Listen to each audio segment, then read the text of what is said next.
मुल्क से न कभी गद्दारी की है न करेंगे, और अगर मैंने इस मुल्क से गद्दारी की है तो उस फांसी घाट में ले जाकर मुझे लटका दिया जाए। पीटीआई के चेयरमैन इमरान खान थे और हैं।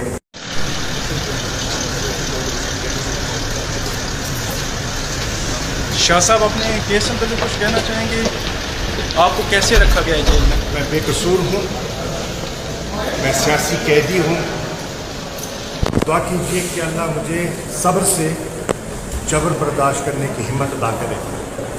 मेरी जज साहब से एक ही गुजारिश है कि इंसाफ में देर तो हो सकती है, अंधेर नहीं होनी चाहिए।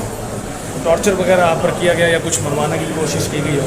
हिम्मत से बर्दाश्त कर रहे हैं। शाह साहब, आप पे गद्दारी और मुल्क की इंटेग्रिटी को नुकसान पहुंचाने का इल्ज़ाम है, तो इस पर क्या कहेंगे? मुल्क